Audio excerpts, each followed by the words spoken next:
esperamos unos segundos y ya arrancamos. También esta reunión se estaría transmitiendo en Facebook, en vivo, a través de la página de Pensamiento Penal.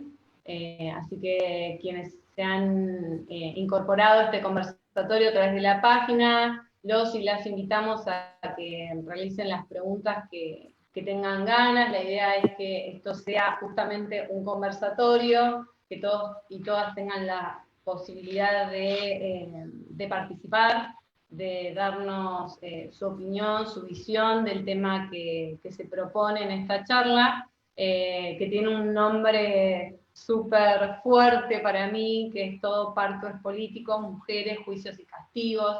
Ya eso nos da un puntapié enorme para decir muchas cosas. Justo en esta semana, en el cual se está tratando nuevamente el proyecto de interrupción voluntaria del embarazo, que para la mayoría de quienes estamos en esta charla es una militancia permanente de hace tiempo, sobre todo de la Asociación Pensamiento Penal, que es una asociación de defensa de los derechos humanos desde hace muchos años, y agradecemos este espacio. Me voy presentando. Mi nombre es Julieta Lazarte, yo soy secretaria general de la Defensoría Departamental de Bahía Blanca.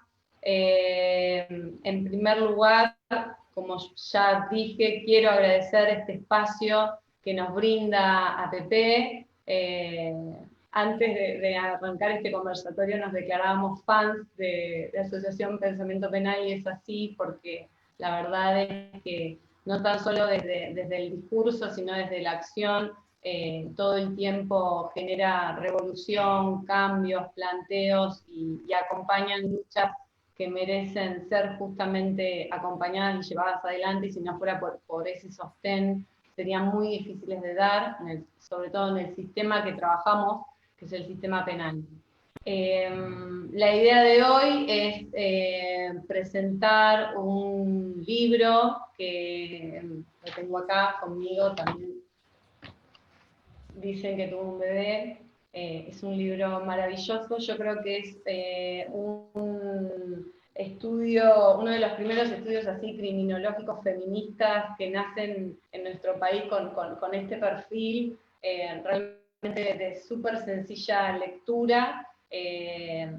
Muy interesante, recoge la historia de 7 mujeres criminalizadas por este sistema, el sistema penal. La idea es que las autoras, que son María Lina Carrera, Natalia Saralegui, Gloria Orrebollo, nos cuenten sobre la gesta de este libro. Después participará en este conversatorio también la doctora Fabiana Banini, que es defensora oficial de nuestro departamento judicial, y le ha tocado litigar una de las causas que recoge este libro, que es una causa donde está imputada Rosalía Reyes. Nos va a contar un poco de lo que es el litigio, no sé, estratégico, para decirlo de alguna manera, de este tipo de causas. Y el conversatorio, la idea es que lo cierre Indiana Guereño, que es la presidenta de APP, que generosamente nos ha prestado y nos ha brindado este espacio. Bueno, ella tiene mucho camino recorrido en lo que es el litigio y la defensa penal de mujeres criminalizadas injustamente por este sistema tan violento que es el poder punitivo del Estado. Bueno, las invito a cualquiera de las autoras que tengan ganas de iniciar, de contarnos sobre este libro. Bueno, arranco. En primer lugar, muchísimas gracias a todas las personas que se pusieron con el objetivo en este año tan difícil y en este diciembre tan turbulento, que se propusieron hacerse el espacio para presentar y para charlar de este libro con nosotras. Así que, en primer lugar, muchísimas gracias. Después también marcar quizás algo que no estaba cuando pensamos en esta fecha, que tiene que ver con el debate parlamentario que se está dando, que para nosotras es algo que tiene mucho que ver con la historia del libro. Y bueno, nos parece que es una linda coincidencia poder estar discutiendo este tema mientras se vuelve a discutir en el Congreso la aprobación de una ley de la interrupción voluntaria del embarazo. Nosotras el libro, que lo tengo acá, lo escribimos con una fuerte intención de incidir, en el sentido de que decidimos recortar una investigación que nosotras seguimos haciendo ahora, pero que decidimos ponerle un primer corte a propósito para poder mostrar los primeros resultados a los efectos de poder visibilizar una situación que nos preocupa, que es la de las mujeres criminalizadas por eventos obstétricos, y al mismo tiempo poder entablar un diálogo que nos sirva para poder seguir investigando, por ejemplo, ahora en particular, poniendo el eje en cómo se ven violadas las garantías constitucionales de las mujeres que son criminalizadas por situaciones que ocurren en el marco de sus embarazos, en particular cuando van a pedir asistencia médica al sistema de salud público, justamente porque son mujeres que están criminalizadas y que tienen un sesgo no solamente de género, sino también de clase a la hora de que les caiga todo el peso de la ley penal sobre ellas. Es un libro que, ahí veo que está Jessica, por ejemplo, está Fabiana, bueno, está Rosalía. Es un libro que se construyó de a muchas, es un libro que se construyó tomando lo mejor de la praxis feminista, combinando la academia con la calle y escuchando y creyendo en la palabra de las mujeres que entrevistamos, y a partir de esa manera, preguntándonos si Belén era la única o no, es que nos encontramos muchísimas más historias que quisimos compartir y que quisimos compartir de verdad, no hacer como que compartíamos. Y por eso es que hubo un esfuerzo también importante en poder tener un lenguaje claro, que también es algo que para mí APP siempre tuvo dentro de sus decisiones, así que también me pone muy contenta poder estar compartiendo este espacio. Pero bueno, solamente eso, ahora le doy la palabra. Bueno, primero agradecer por este espacio, por la convocatoria, agradecer no solo a las personas de APP, sino también a Fabiana por estar acá, a Rosalía. Antes de iniciar el vivo, nos mencionaban la importancia de que la publicación tuviera un lenguaje cercano, un lenguaje que cualquier persona pudiera leer, ¿no? Cualquier persona interesada en conocer estas historias, que pudieran entender y sentirse cercana a estas mujeres. Y la verdad que creo que es lo que más nos emociona a las tres que nos digan, y es de lo que más estamos contentas, porque no queríamos que este libro o que compartir estas historias quedara en un círculo académico, o sea, no queríamos hablar con las mismas personas con las que siempre hablábamos de estas cosas, sino que quisiéramos que esto pudiera hacerse conocido, pudiera visibilizarse para todo el mundo, para nuestras familias que no tienen ningún punto de contacto con el derecho, para la militancia, para las personas que integran el Congreso y también para mujeres que puedan hoy estar criminalizadas, imputadas o incluso detenidas en este tipo de delitos. Es un trabajo que continúa en construcción. Actualmente formamos parte de un grupo de trabajo con otras organizaciones como la Campaña, el CELS, el INADI, Comité Nacional contra la Tortura, así que invitamos también a quienes nos estén viendo a compartirnos las historias, las noticias periodísticas, cualquier cosa que se enteren sobre hechos similares a estos casos. Y también estamos actualmente investigando uno de los puntos particulares que identificamos como problema a lo largo de estas historias, que es la cuestión del secreto médico profesional, o mejor dicho, la violación al secreto médico profesional, y por qué todavía continúan iniciándose expedientes penales a partir de la denuncia de médicos o médicas o de cualquier persona que trabaje en establecimientos públicos médicos, así que también invitamos a quien quiera colaborar o dar su experiencia en este campo que se contacte con nosotras, ya sea personas que trabajan en establecimientos médicos públicos o personas que trabajan en agencias judiciales o penitenciarias. Es un trabajo que, como el libro, lo estamos haciendo con un enfoque federal. Queremos investigar qué es lo que pasa en las provincias, y también, no me parece casual que dentro del libro 4 de las 7 historias sean de Buenos Aires, ¿no? Y esto viene también un poco a romper con la idea de que las criminalizaciones a mujeres por este tipo de hechos sucede solo en las provincias del norte o en las provincias más conservadoras. Esto es un problema que pasa en todo el país, y que pasa en el país, y que pasa en la región latinoamericana, que pasa en Colombia, que pasa en El Salvador, que pasa en Ecuador, y esto también nos interesa ponerlo sobre la mesa. Así que bueno, no quiero tampoco hablar demasiado. No sé si luego querés agregar algo más, o si alguien ya nos quiere empezar a hacer alguna pregunta sobre el proceso del libro, y si no, nosotras contentas de contar, bueno, por dónde vaya surgiendo. Sí, yo me sumo a los agradecimientos de Nati y de Maru, a todas las personas que están hoy acá y que han hecho posible este encuentro. Y yo quisiera agregar que, si bien en el 2018 tuvimos mucha frustración cuando la ley no salió, creo que igual hubo una enorme ganancia, algo para recuperar, y es haber instalado el debate sobre el aborto en la esfera pública, pero también en la esfera privada, ¿no? En las mesas de desayuno de las casas, en las escuelas, y un poco nuestra idea con la forma de redactar el libro fue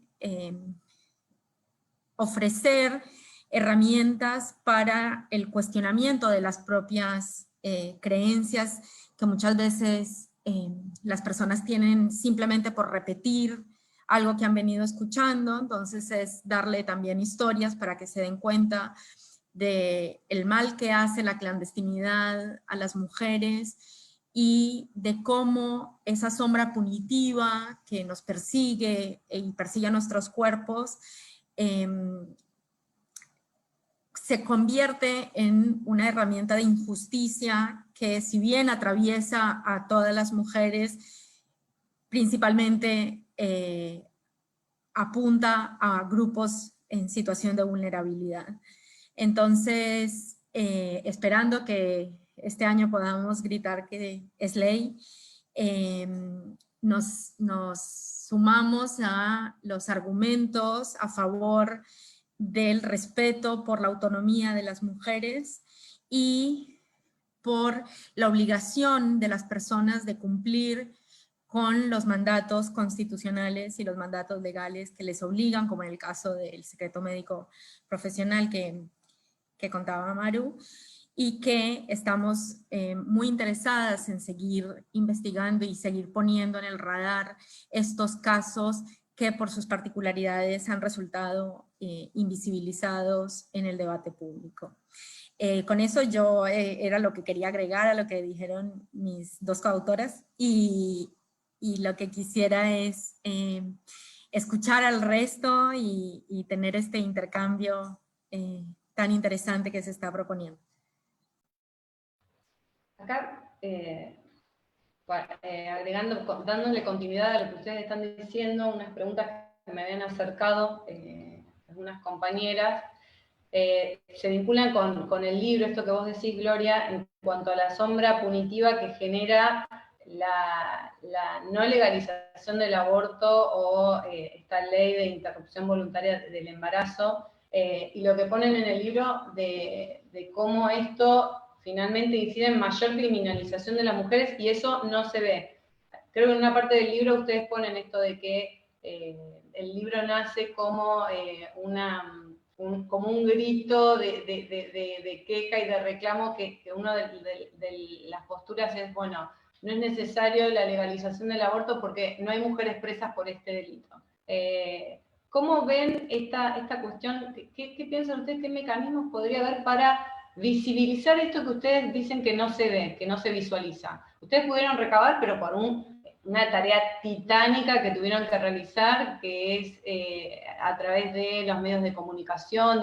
Escuché que tal mujer está detenida en tal lugar y así pudieron ir recabando esa información.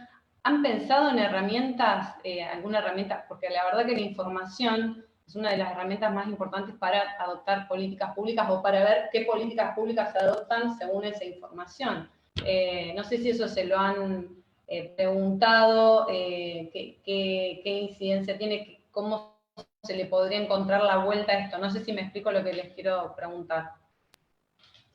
Bueno, ahí yo quizás aprovecho la pregunta de Julieta para contar, para quienes no hayan leído el libro, la historia de Yamila, ¿no? Yamila tiene un evento obstétrico en su casa, se desangra y gracias al padre que la encuentra, Yamila llega al hospital. Y cuando llega al hospital, le indican en la guardia al padre, como si fuese un trámite administrativo más, que tiene que ir a hacer la denuncia a la comisaría. Y que su hija como que va a estar todo bien, pero que tiene que ir a hacer la denuncia a la comisaría.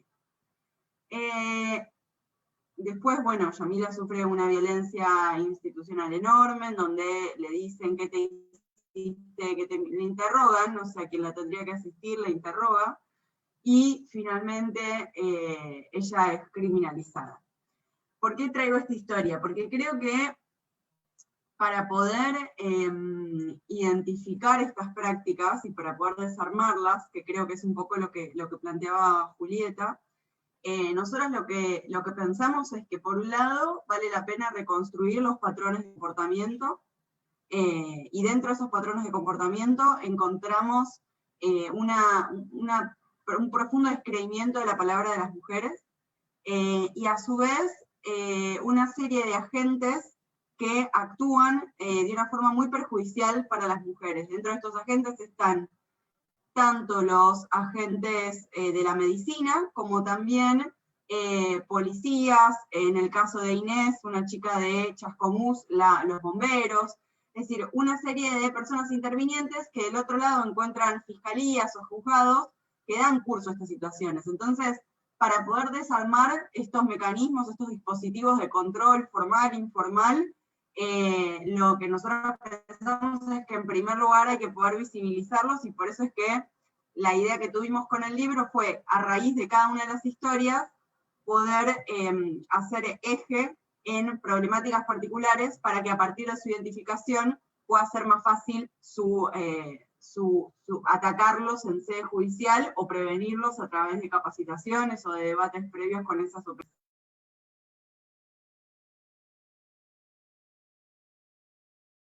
Te muteaste, Nati. No te escuchamos lo último.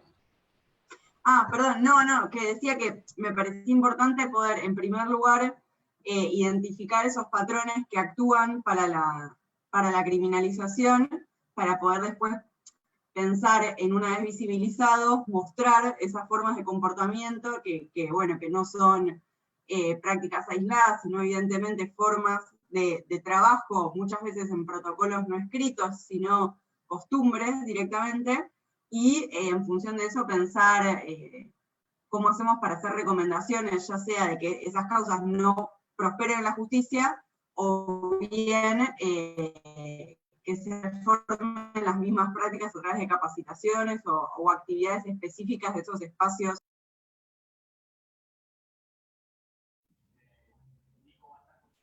Sí, quisiera agregar, nosotras tenemos la idea de en algún momento, más allá de lo que de las ideas que muy por arriba, si se quiere, mencionamos en el libro a partir de cada uno de los casos, ideas teóricas quiero decir, tenemos la idea o esperamos que algún organismo tome estas problemáticas y se confeccione algún tipo de documento, guía, recomendaciones, o no sé bajo qué nombre podría llamarse, sobre buenas prácticas para este tipo de hechos, ¿no? O recomendaciones a agencias judiciales o agencias públicas en realidad, porque es algo que compete a los servicios de salud, a los servicios penitenciarios, a los servicios de justicia.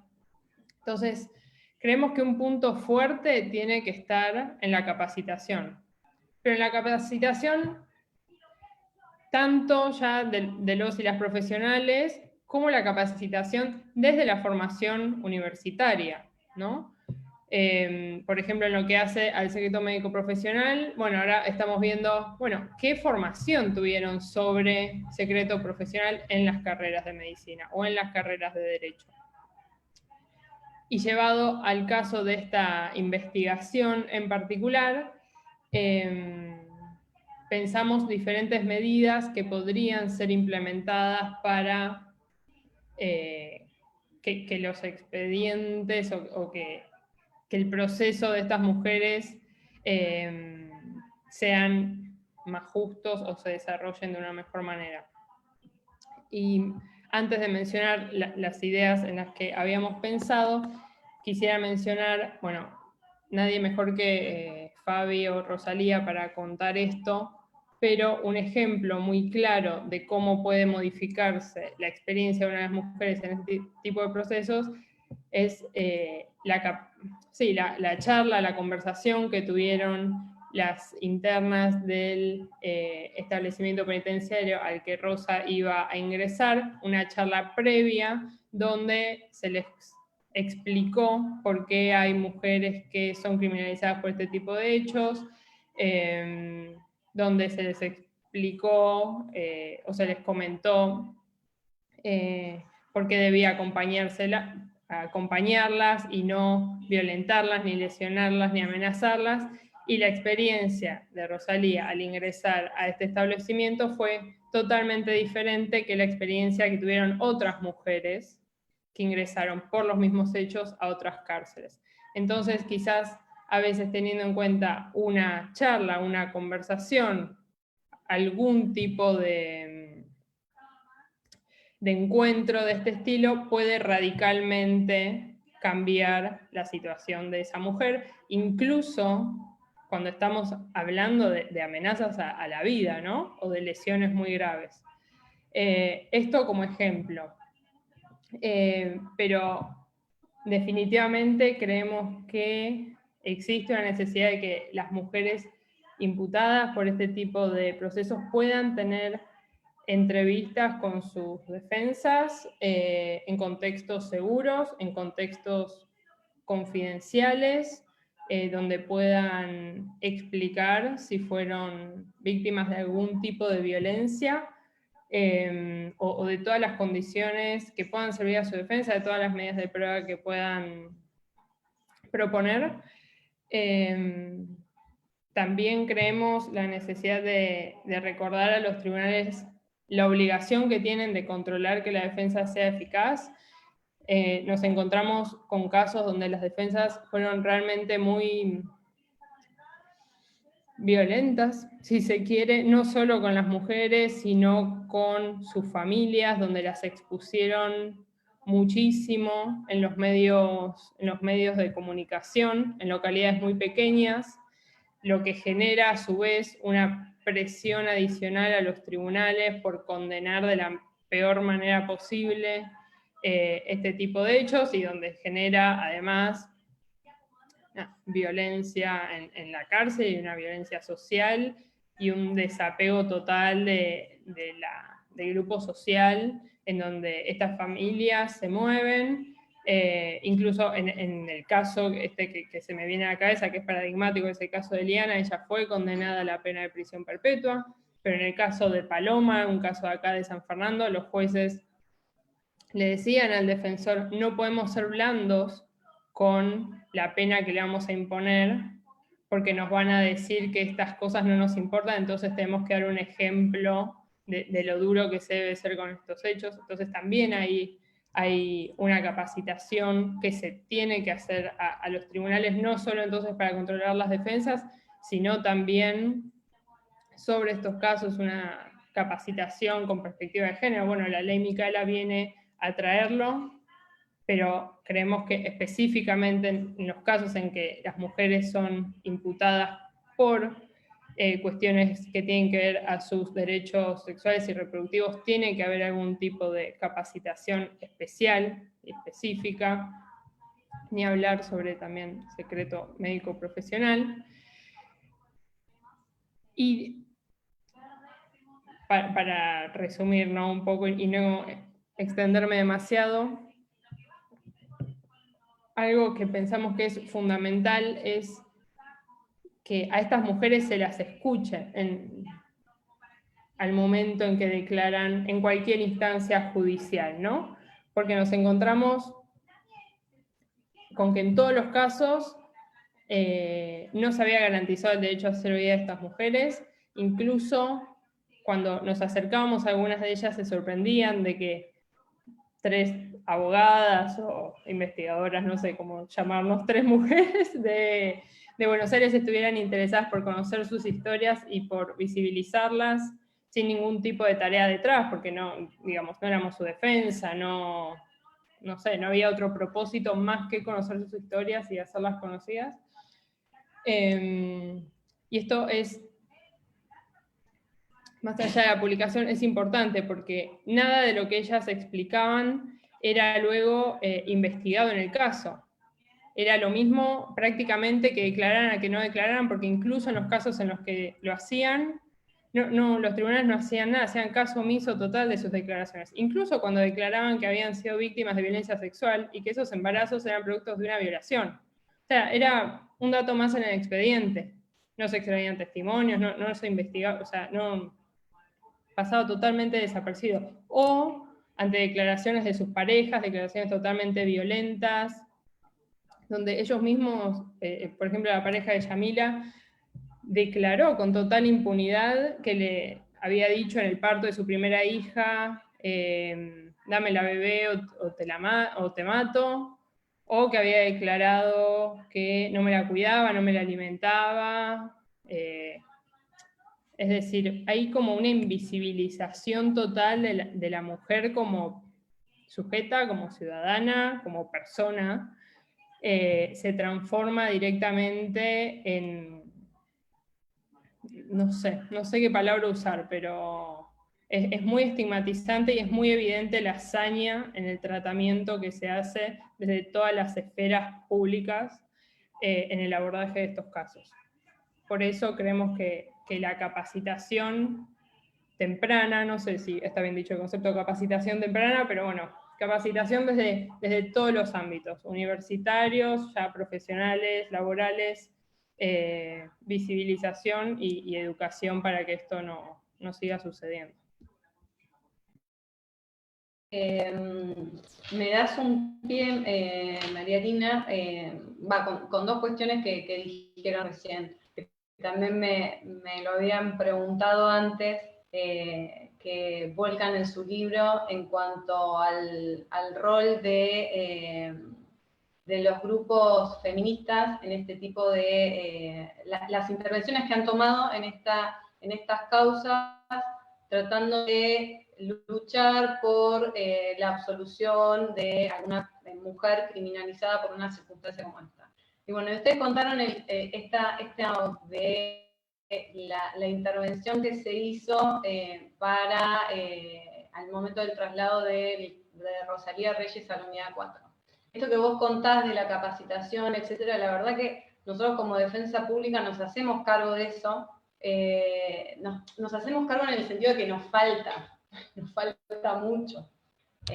Yo, a nivel familiar, incluso me pasa esto de que me tengo que deconstruir todos los días con algunas cuestiones ya instaladas dentro de mí, y debo reconocer que esa intervención de pensar, de tener una visión más estratégica de la cuestión y de pensar cómo iba a ser la vida de Rosalía en la cárcel, nos fue propuesta por las mujeres que nos empezaron a acompañar y los grupos feministas que nos empezaron a acompañar en el litigio estratégico de esta causa.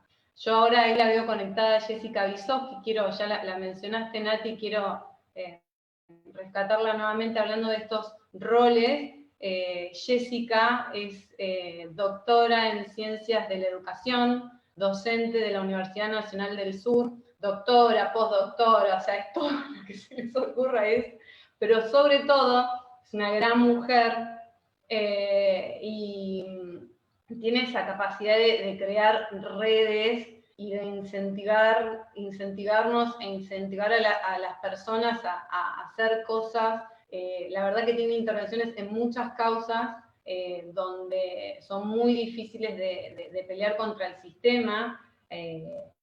Quien nos dijo, nos hizo pensar qué va a hacer de Rosalía cuando vaya a la cárcel fue ella. Y no tan solo fue así, sino que ella nos acompañó a esa charla. Esto quiero contarlo porque la verdad que creo que son herramientas súper útiles para quienes estén conectados en este momento, ya sea a través de Facebook o que estén ahora en el Zoom, de lo complejo que es el litigio de estas causas y cómo tenés que tener como una mirada súper gigante, porque te atacan de todos lados. Bueno, Indiana obviamente es experta en esta cuestión, y ella, una cosa que vos siempre mencionás sin duda es el tema de la comunicación del caso, ¿no? De cómo presentás el caso y cómo lo comunicás, de lo relevante que es, y lo relaciono, ¿no?, con lo que dijo Marianina, de que eso a veces genera una impronta en quienes tienen que resolver sobre la vida de esa mujer o de esa persona, sobre cómo ya va a tomar la decisión. La verdad que Jessica nos acompañó a esa charla,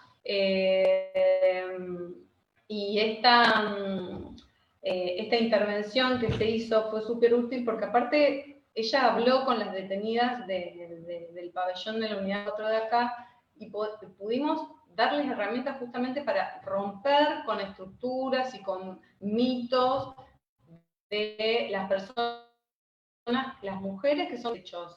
Y era cierto, o sea, ellas ya tenían un preconcepto. Cuando fuimos todas, decían, pero ¿quién va a venir? Muy enojadas, muy enojadas.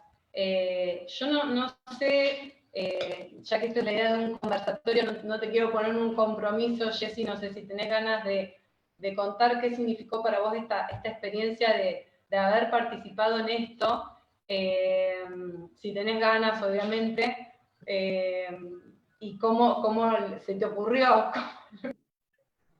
No, bueno, buenas tardes a todas, a todos.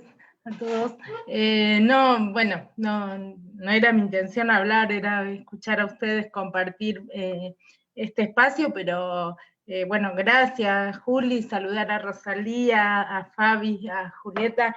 Yo sí, soy de Ciencias de la Educación, tengo un doctorado en Historia y en Ciencias Sociales, un postdoc, pero ante todo, bueno, me considero feminista y bueno, y uno intenta pensar el sentido de la universidad pública y de los lugares que ocupamos desde un lugar de compromiso con la sociedad, ¿no? Y desde ese lugar uno deja de ser académico, deja de ser profesor universitario para ser una compañera más, y sobre todo pensar y sentir, ¿no? Y bueno, desde ahí creo que también tenemos que poder pensar en trabajar más interdisciplinariamente. Creo que la apertura que tuvieron en el caso ustedes, Fabiana, Juli, a poder pensar en construir junto a organizaciones feministas, a compañeras, compañeros de espacios sociales y también de otras disciplinas que no es el derecho. Yo doy derechos humanos y educación en la universidad, pero provengo de la educación y de la historia.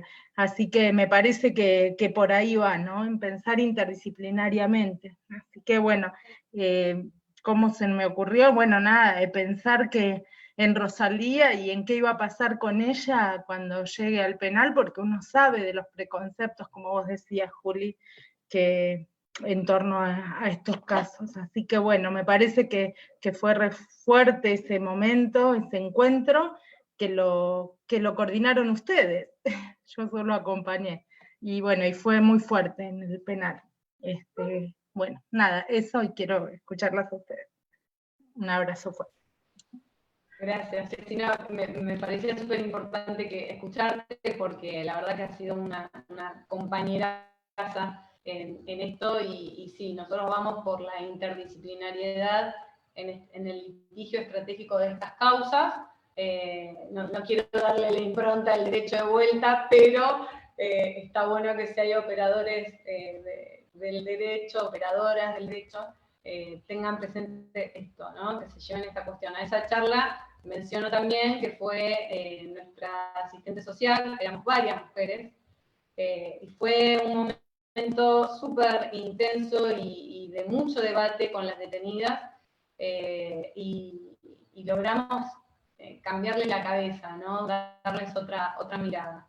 Esto me sirve para darte el pie, Fabiana, para que nos cuentes un poco ahora este capítulo especial que tiene el libro Dicen que tuvo un bebé, que es el litigio y la causa de Rosalía Reyes, que nos acompaña hoy también acá.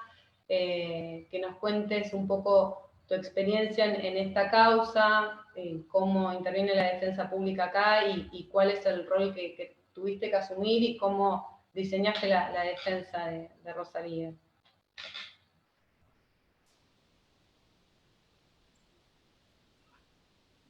Bueno, en primer lugar hola a todas, todos y todes, y quiero agradecer a Pepe por darnos este espacio.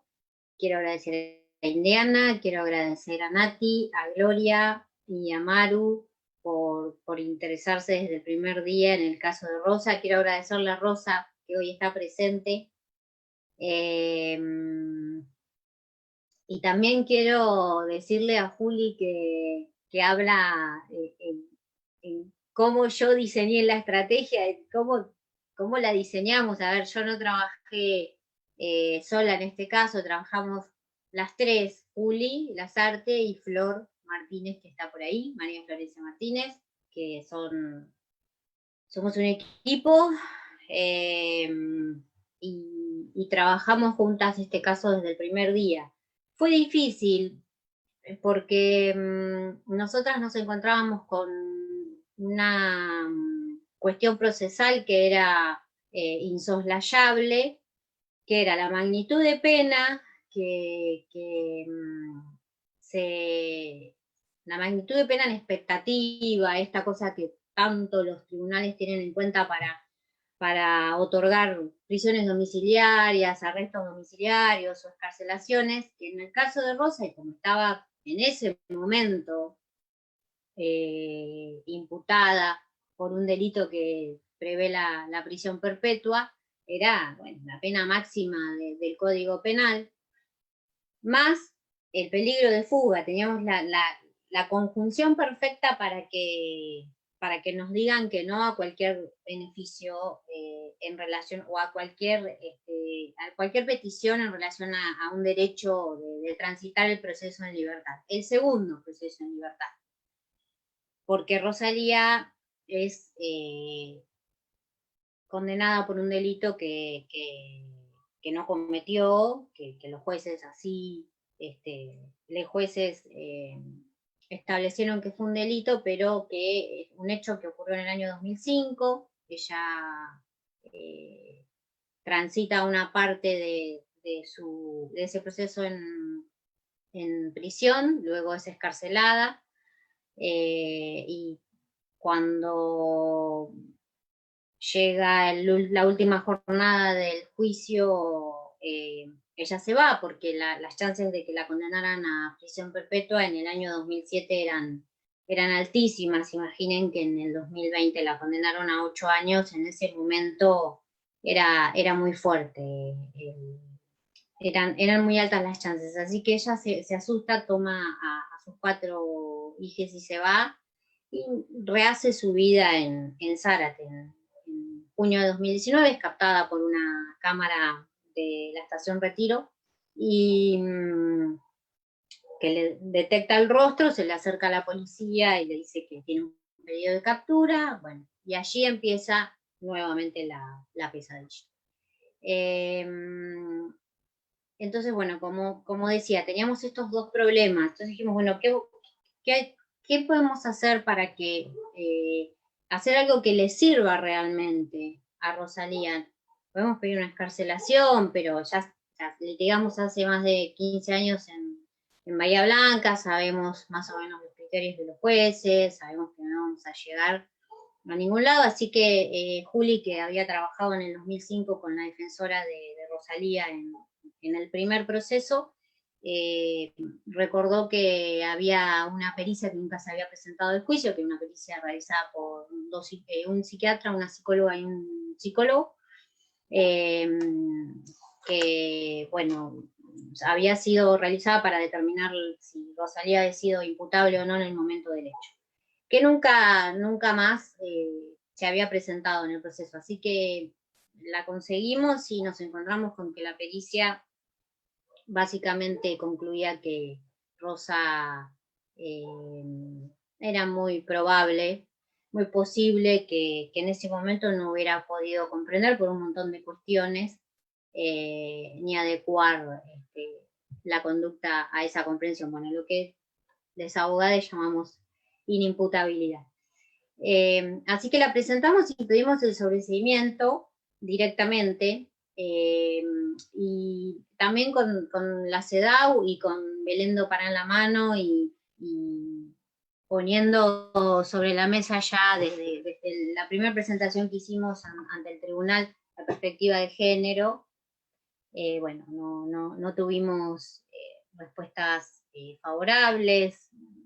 Directamente las cuestiones de género no fueron tratadas, por lo menos en esa primera resolución, y luego tampoco recurrimos la resolución y tampoco fueron tratadas por la Cámara.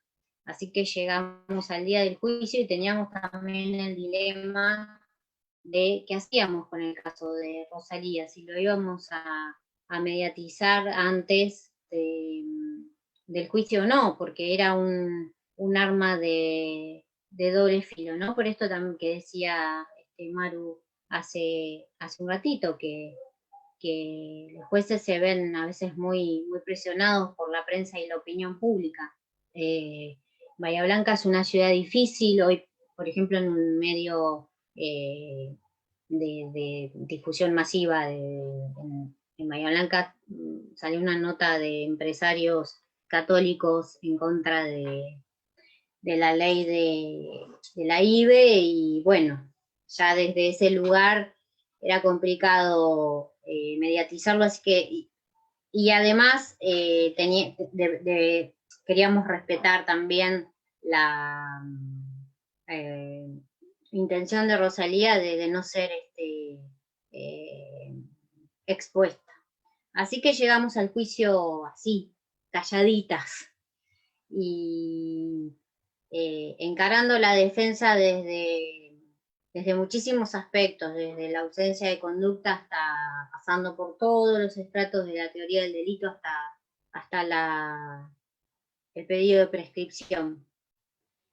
Y nos encontramos con el día de la lectura de la sentencia, que yo recuerdo que estaba en otra audiencia, así que la lectura fue Florencia, y me avisó que a Rosalía la habían condenado a 8 años, y fue terrible, no lo podíamos creer, porque nos fuimos con la sensación nos fuimos del juicio con la sensación que la iban a absolver, porque creíamos, bueno, aun cuando los jueces consideren que hay un delito, o que hubo un delito, lo van a declarar prescripto, es un hecho del año 2005, no hay víctima, en realidad la víctima acá era Rosalía, nadie nunca tuvo en cuenta que Rosalía perdió una hija, eso es muy fuerte, y Rosalía y todas las mujeres que pasan por estas por estas historias y todas las mujeres que están presentes en el libro de las chicas, perdieron hijas o hijos. Y ayer pensaba algo muy particular en relación a esta cuestión de cómo se nos mira a las mujeres y los ejemplos de el derecho penal y pensaba en aquel padre, por ejemplo, padre hombre, que va con su hijo en un auto y comete una imprudencia y tiene un accidente y producto de ese accidente muere su hijo o hija y él sobrevive. ¿Qué es lo que todos de pronto pensamos? Esto es un caso de pena natural, es así, es una pena natural. Ahora, ¿por qué en estos casos no? Aun cuando nosotras siempre sostuvimos que no hubo ninguna conducta ni de omisión dolosa o omisión culposa que configurara un delito para condenar a Rosalía, aún cuando siempre sostuvimos eso, planteamos la cuestión de la omisión culposa y la verdad es que de la pena natural no. Y esta cuestión que decía Juli, ¿no? Que día a día nos vamos deconstruyendo y vamos pensando el derecho de maneras distintas y como hoy Rosa no es la misma mujer que era en marzo y en febrero y en el juicio, creo que nosotras no somos las mismas abogadas, hemos pasado por el caso de Rosa y también hemos leído mucho, hemos estudiado mucho, nos hemos deconstruido mucho, más allá de que el litigio de Rosalía se encaró siempre estratégicamente desde la posición de género, desde la perspectiva de género, pero no una perspectiva de género vacía, sino una perspectiva de género con contenido, con que los jueces puedan ver y ponerse en el lugar de Rosa, que había sido vulnerada desde todos los lugares del Estado, en sus derechos sociales, en sus derechos, en el derecho a la salud, en sus elecciones de vida, y luego procesada, y la primera vez que aparece el Estado en su vida es para decirle: vos omitiste darle los cuidados necesarios a tu hija para que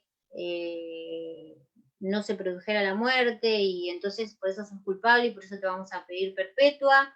Y algo que señalamos nosotras en el juicio, que se nos miró en ese momento como si fuéramos locas, pero es, hoy esta mujer está acá siendo juzgada por haber omitido darle los cuidados necesarios a la recién nacida y con eso no haber evitado este resultado. Y el padre, que a los 3 meses se fue, no le interesó más ni la vida de Rosalía ni la vida de esa de la persona que Rosalía llevaba en su vientre. O sea, yo recuerdo, pero esto fue muy elocuente, dije, con el mismo criterio que hoy están acusando a Rosalía, busquen al padre y acúsenlo por lo menos por abandono de persona agravado por el resultado de muerte, creo, ¿no? Me parecía que era, o sea, los mismos estándares de imputación ridículos que se le estaban aplicando a Rosa, tenían que aplicarse al padre. Pero bueno, claramente era una cuestión de género, era una cuestión de estereotipo, era una cuestión de vos sos la mamá, vos la tenías que cuidar, vos tenías 4 hijos, ¿por qué estabas otra vez embarazada? ¿Por qué ocultaste el embarazo? Etcétera, etcétera. Así que bueno, eso, no quiero profundizar en las cuestiones técnicas y jurídicas porque aburren. Sí, mencionar que las redes feministas fueron sumamente importantes para luego de la sentencia poder realizar la campaña por la libertad de absolución de Rosalía. gracias a eso conseguimos algo que es mínimo, pero que por lo menos fue recepcionado de buena manera por el tribunal, que es la prisión domiciliaria. Y bueno, y hoy estamos en la instancia recursiva, en la instancia de casación, APP, con Indiana y el INESIP, se han presentado como amicus, también la Comisión Provincial por la Memoria, y tenemos la verdad tenemos mucha esperanza en ese fallo. No es que hablar de esperanza, pero parece que estamos como en una misa, ¿no? Pero tenemos mucha expectativa, más que esperanza. Mucha expectativa porque realmente la sentencia está plagada de prejuicios y de estereotipos, no está fundada en derecho.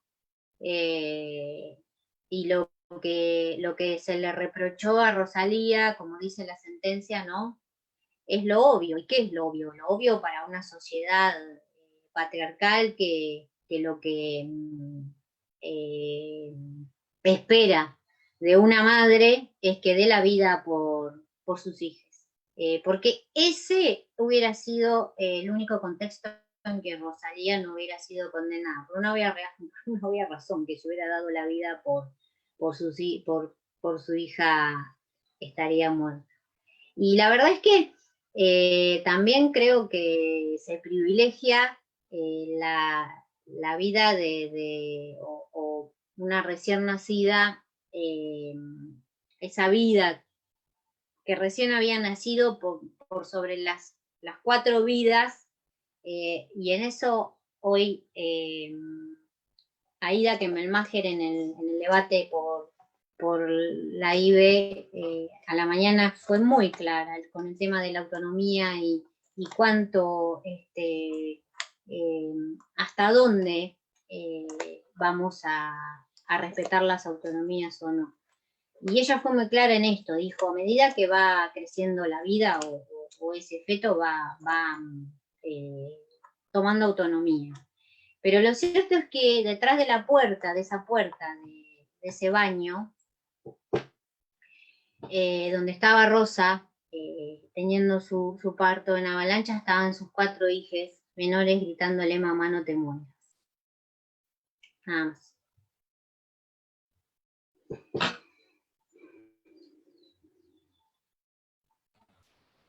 Gracias.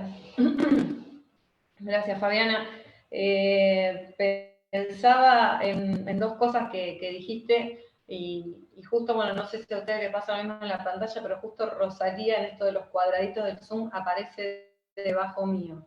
Y la veo muy atenta, la veo escuchando. Yo no quiero ponerte en ninguna situación incómoda. No sé si tenés ganas de decir algo, me haces así y hablas. Si tenés ganas de contar algo, porque estamos hablando de vos y estás acá con nosotros y con nosotras, con todos. Yo sé que por ahí es medio complejo, pero si vos querés decir algo, levantás la mano y lo contás. En esto que comentaba Fabiana de todo lo que vino después, de esa sentencia de condena de 8 años de prisión, absolutamente injusta e inesperada, hubo que hacer esa tarea titánica de redes para tratar de revertir la situación. Para nuestra sorpresa, debo decir, no sé si coincidir, Fabiana, más allá de las estructuras, ¿no?, que están instaladas, se acercaron muchas organizaciones de hombres y de mujeres. O sea, se han logrado cosas increíbles, como una declaración en la Cámara Nacional de Diputados en repudio de esta sentencia. Hubieron repudios a lo largo y a lo ancho del país, y eso me parece súper rescatable, sobre todo, bueno, vinculado al libro que creo que las autoras rescatan esta cuestión de justamente del trabajo de las redes feministas en la lucha por que se haga justicia en este tipo de causas. Quiero decirlo lo más llano posible. Y fue así que se lograron desde lo técnico, bueno, el tema de la presentación de los amicus, pero muchas presentaciones y mucho acompañamiento de distintos lugares. Acá, del otro que mencionaba sobre lo que habías pensado del tipo culposo, ¿no? De que en un caso, si hubiera un hombre, se piensa como una pena natural y en este caso no. Yo quiero hacerle, como trasladarle esta pregunta a las chicas, a las autoras del libro, porque en algún punto en el libro ustedes ponen esta cuestión sobre la apropiación del cuerpo de las mujeres, ¿no? No sé si voy encaminada por ese lado, para darle una respuesta a esta pregunta, de por qué las mujeres no se piensa en esta posibilidad de error, si lo podemos decir de alguna manera. ¿Qué pasa con las mujeres y la criminalización en este tipo de hechos desde ese punto de vista? ¿Me explico lo que quiero decir? Sí, si me permiten, quisiera responder esa pregunta también con algo que se ha hablado bastante y es la palabra de construcción. Hay un montón de estereotipos esencialistas respecto de cómo somos las mujeres o cómo debemos ser las mujeres que mantienen una idea de sacrificio constante, de cuidado y de conocimiento sobre los procesos de nuestros cuerpos, especialmente en el tema reproductivo. Entonces, estos estereotipos esencialistas mantienen la idea de que las mujeres tenemos una especie de código hormonal de acuerdo con el cual podemos saber exactamente qué hacer en caso de una emergencia o de un evento obstétrico y que tenemos que comportarnos con algunos cánones que, como decía Fabiana, no son extrapolables a los varones. Entonces, de ese modo, la idea de mujer que lo puede todo, lo espera todo, lo desea todo en relación con su maternidad, con la gestación, con el alumbramiento, ha hecho que cualquier comportamiento que exceda ese parámetro del estereotipo se entienda como enfermo, desnaturalizado o malvado incluso, ¿no? Por eso es interesante ver los juicios de valor que hacen las sentencias de los casos que planteamos en el libro, porque de hecho la imposición de como unas reglas de conducta que suenan ilógicas en los contextos en los que se dieron esas emergencias obstétricas, llevaron a estas mujeres no solo a ser procesadas, sino a ser condenadas, incluso, como en el caso de Liana, con la prisión perpetua, ¿no? Esta idea de aquello que una mujer, por el hecho de serlo, es capaz o puede o debe saber, que en la realidad no ocurre, en las sentencias está muy presente y es prácticamente lo que determina la condena a estas mujeres.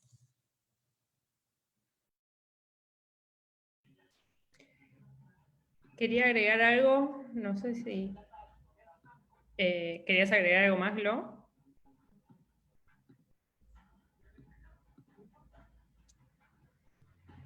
Hola.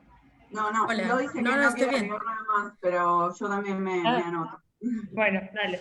No, yo en relación a lo que decía Fabi y lo que decía Glo recién, me parece que hay un gran problema en este requerimiento de las exigencias de sacrificar la vida para la protección del hijo en ese parto, que tampoco ni siquiera estaba probado en estos expedientes que de haber hecho alguna conducta en particular hubiera sobrevivido, ¿no? Y esto tiene varios problemas, en primer lugar, porque aunque el tribunal asegure y digan y vuelvan a decir que una mujer sabe cómo atar un cordón umbilical, lo cierto es que es una consideración, como decía Glo, que tiene que ver con concepciones esencialistas de que solo por tener capacidad de gestar vamos a saber cómo autoasistirnos en un parto, aun cuando nos estemos desangrando o estemos desvanecidas en el piso de nuestras casas que en la mayoría de los casos no cuentan con los baños o espacios que las personas que se encuentran juzgando en esos tribunales imaginan o dan por sentados sobre cómo es un espacio, una casa donde una mujer está teniendo un parto, ¿no? Sino que muchas veces, o incluso en algunos de estos casos, son tachos en los patios o en los terrenos que lindan con los lugares donde estas mujeres viven. Por otra parte, porque digamos, desde el ordenamiento jurídico tampoco es exigible a estas mujeres que lleven a cabo esos actos heroicos que se les exigen y que sacrifiquen sus propias vidas para salvar la de otra. Y además, cuando se habla de estos deberes de cuidado, tampoco es que los tribunales detallan qué es lo que deberían haber hecho, y eso tampoco surge de ninguna normativa. Entonces, lo que exponemos también acá, y lo que queremos que se discuta, es que estos tipos de requisitos, de argumentos, de consideraciones que usan los tribunales son claramente, evidentemente, violatorios del deber de juzgar y de abordar estos casos, no solo con perspectiva de género, sino ya de manera imparcial, ¿no? En general y bajo los estándares de igualdad y no discriminación. Y esto se traduce también, digamos, no es solo exclusivo de la agencia judicial o de las personas que intervienen en tribunales, sino que se refleja también, como decíamos al principio, en el comportamiento de las médicas y los médicos que las atienden, y de las personas que participan en la elaboración de los estudios periciales médicos que llevaron a decir en algunos casos: para mí a esta chica no la violaron, o para mí no está diciendo la verdad, ¿no? Entonces vemos cómo se va acorralando a las mujeres y cómo se van definiendo y delimitando y estigmatizando estos hechos desde todas las intervenciones que se tienen en el expediente, pero no solo intervenciones judiciales, sino, como decíamos al principio, médicas, penitenciarias, sociales o mediáticas. Yo solo rescatar una cosita. A mí me parece que Rosa hackeó el concepto de víctima. Lo hackeó. Lo dio vuelta, porque hay una expectativa, un estereotipo que tiene que ver con que o nos quieren muertas, porque una mujer que muere desangrada no es un problema criminal, nadie va a investigar ese hecho, va a pasar sin pena ni gloria, pero una mujer que sobrevive, que no solamente sobrevive, sino que se apropia de su historia y dice cosas como Rosa nos dijo a nosotras: yo siempre fui con la verdad, y no deja convencer, no se deja convencer de que es mala, de que es un monstruo, de todas esas cosas que nos quieren convencer. Es una persona que es capaz de hackear esos lugares de víctima, y que gente como Rosa es la que nos muestra posibilidades de tener ciudadanía feminista desde un lugar completamente distinto al de la víctima que no puede valerse por sí misma. Y creo que en eso tiene una potencia enorme, educadora para todas.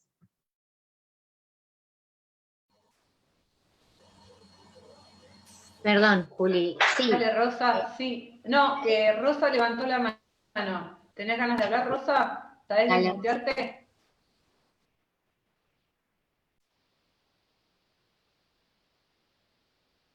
No te estamos escuchando, Rosa. Estás silenciada. Poné que podés hablar. A ver. ¿Me escuchás? Ahí está. A ver, ahí. No. ¿Me escucháis? Ahí sí. Bueno, buenas tardes a todas y a todos. La verdad que es muy duro para mí escucharla, pero me hacen fuerte gracias a la ayuda de las mujeres feministas, de la abogada, de Fabiana, y gracias por el apoyo incondicional. Sin ustedes, sin la fuerza que me dan, hoy no estaría, estoy en mi casa, gracias a Dios, gracias a todo el apoyo que hicieron por mí. Y como siempre le dije, voy a seguir peleando y luchando por mi verdad, porque yo lo que soy, lo que viví esa noche, por eso sigo por mis hijos, por mi familia, y desde ya sé que cada vez que más me quiebro mucho, pero bueno, ustedes me transmiten mucha fuerza y gracias por mencionar a todas. Y aquí estoy, voy a seguir peleando hasta que se diga la verdad de lo que yo viví y lo que yo pasé, nada más. Gracias por el apoyo incondicional a todos.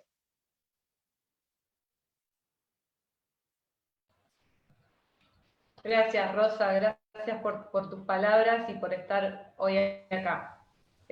Nos emocionamos todas, yo me emociono, esta pandemia ha sido bastante dura. No sé si querías decir algo, Fabi, si no...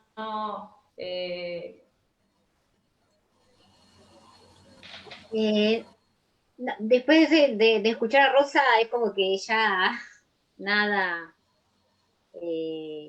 nada que agregar, ¿no? Me parece que ella, bueno, ella dice que nosotras le damos la fuerza, pero ella también nos da la fuerza a nosotras para seguir. Lo que quería agregar es que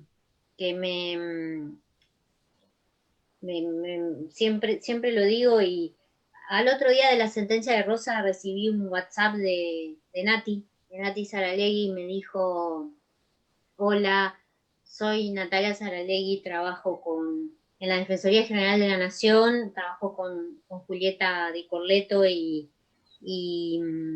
nos enteramos de la condena de Rosalía y queremos ayudar, estamos a tu disposición. Y la verdad es que ahí empecé a tomar dimensión de, bueno, de que toda el diseño de la campaña que habíamos pensado para poder visibilizar el caso de Rosalía había realmente dado resultados.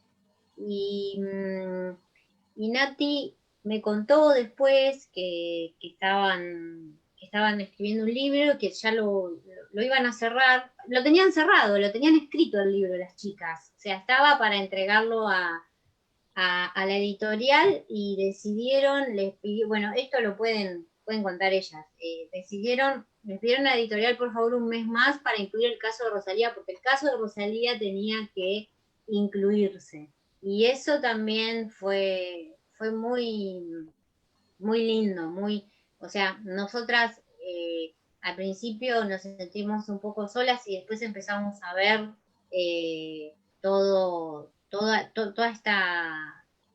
la respuesta, la recepción, el acompañamiento que tuvimos, y realmente ahí nos sentimos acompañadas y con mucha fuerza. Bueno.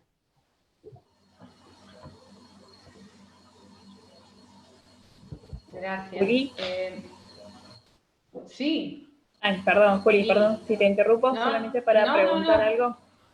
Dale, primero que sí, mucha fuerza, creo que transmite más Rosalía, ella fuerza por su convicción y su postura. La verdad que es conmovedor escucharla.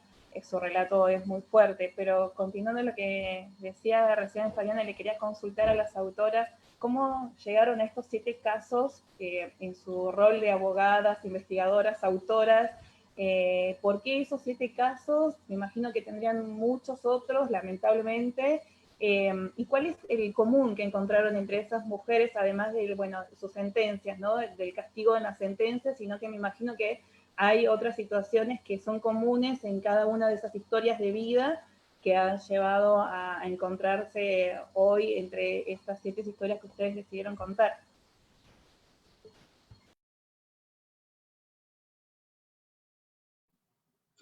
Bueno, en realidad un poco lo contó Fabi, nosotros teníamos ya el libro cerrado, y el criterio que habíamos tenido era poder tratar de reproducir esto que pasó recién acá, pero en papel, ¿no? Tratar de generar estos diálogos con gente como Jessica, como Fabiana, con Rosalía. O sea, esto que pasó acá, tratar de poder volcarlo en un libro, en un capítulo, y para eso es que bueno, que elegimos las historias que pensamos que podían ser contadas de una forma más rica.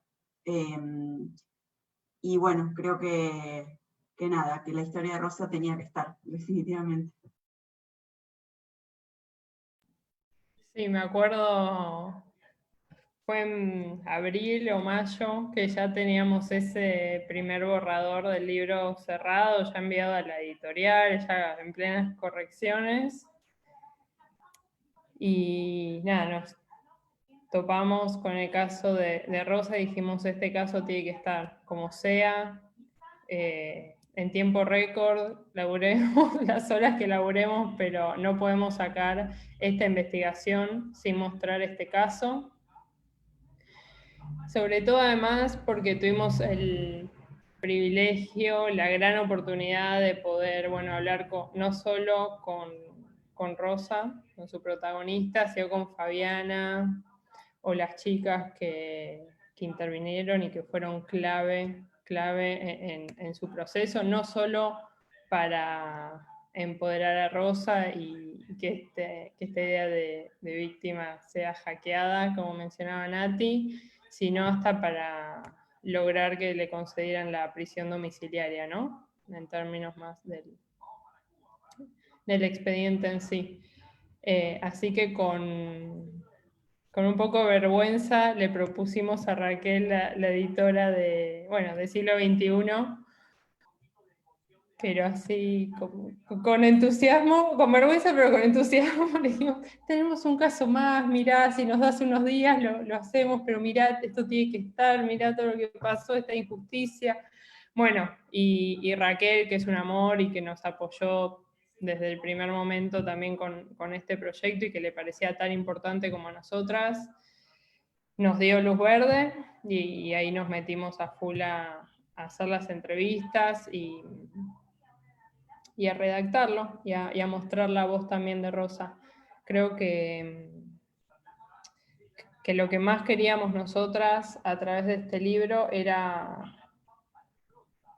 mostrar y publicar y visibilizar las voces de estas mujeres. No queríamos contar qué nos habían parecido a nosotras los expedientes, que veía, o sea, no queríamos hacer la típica publicación de derecho de crítica al abordaje de expedientes, sino que queríamos retomar las voces que habían sido silenciadas y traerlas para que otras personas las pudieran escuchar, que si no las habían escuchado en tribunales, que las escuchara el pueblo y todas las personas que también vayan a intervenir en futuros expedientes y en futuras criminalizaciones de este tipo.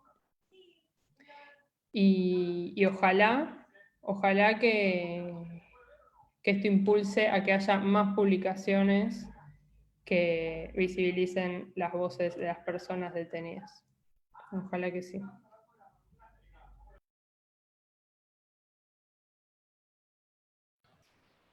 Gracias, chicas. Les recuerdo a los que nos están acompañando por la plataforma de Zoom y también por Facebook que pueden hacer las preguntas que deseen.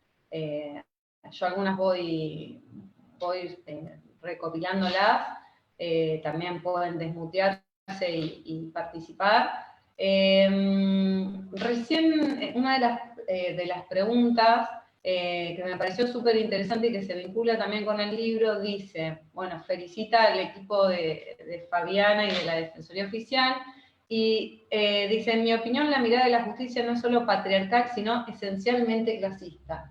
Y en una de las partes de su libro mencionan esta cuestión, como ustedes identifican 3 engranajes de la invisibilidad. Le ponen así en el libro, que me encantó esa parte del libro a mí, por eso ya la tenía ahí señalada, y cuando vi la pregunta dije, ¡ah! Justo. hablan de 3 engranajes. Una es la errónea, ¿por qué no se ven estos casos? No se visibilizan en el sistema. La errónea calificación de los casos, que ya mencionaron esa cuestión, la violación al derecho a ser oída, esta cuestión de la estrategia de defensa, que se invisibiliza totalmente lo que la mujer tiene para decir, la mujer criminalizada, y no le creen. Bueno, esto Indiana va a poder decir mucho.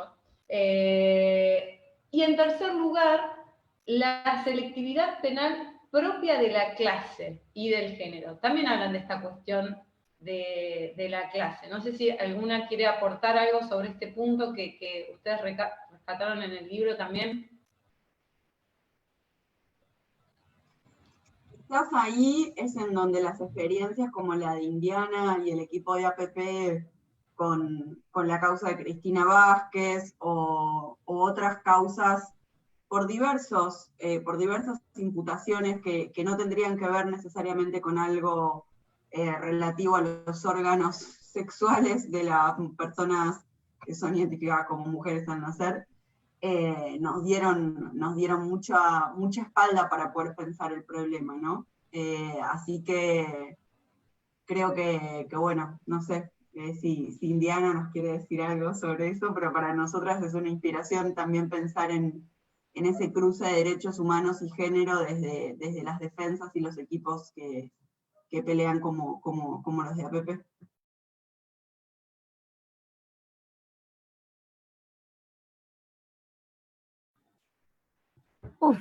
Yo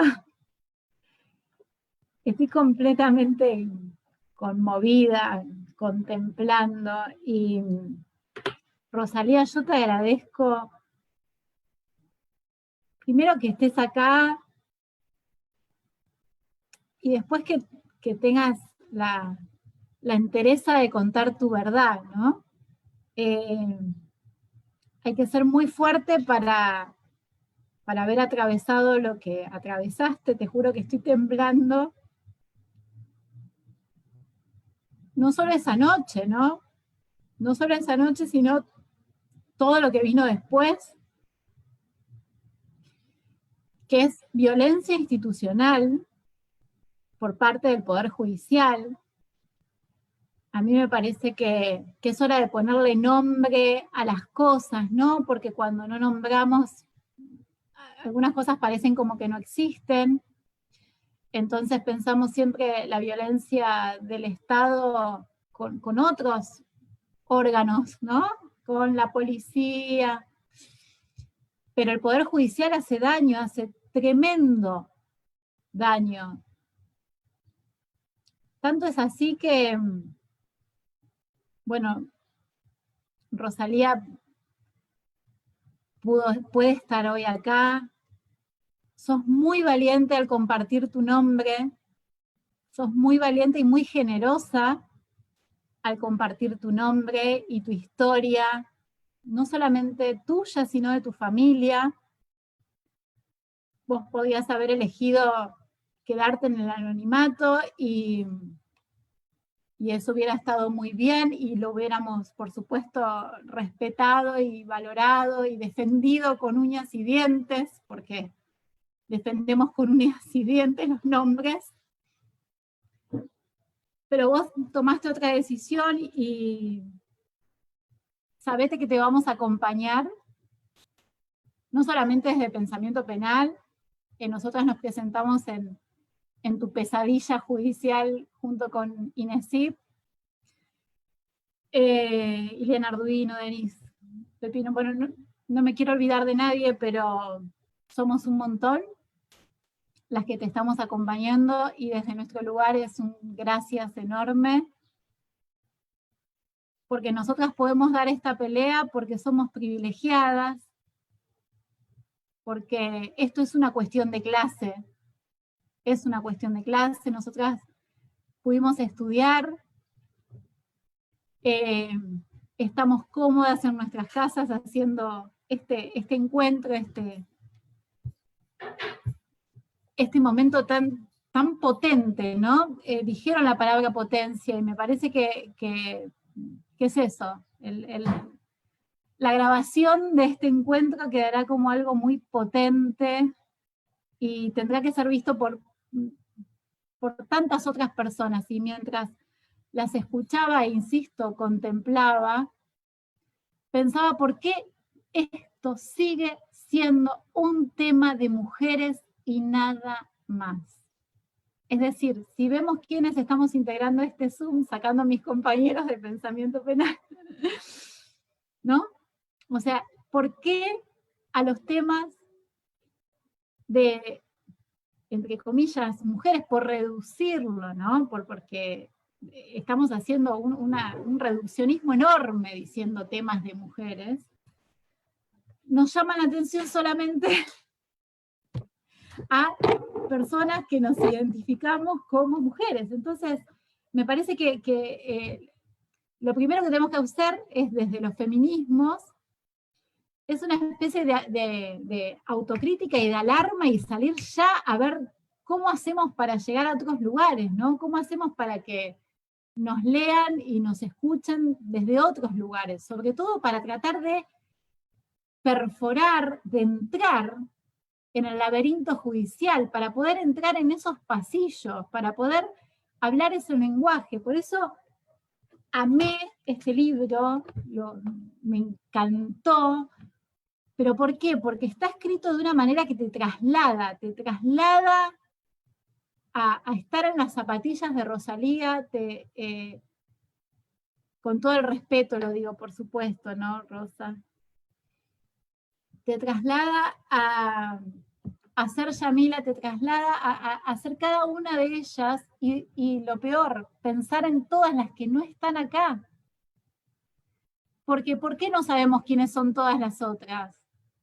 Porque los expedientes, como bien dicen estas mujeres autoras, los expedientes están caratulados, es decir, en el comienzo del expediente se le pone un nombre de delitos inexistentes.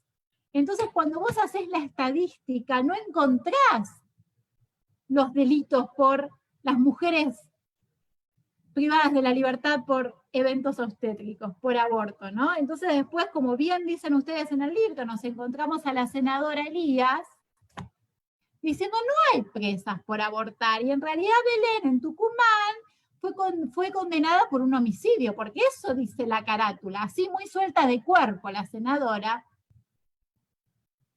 ¿no?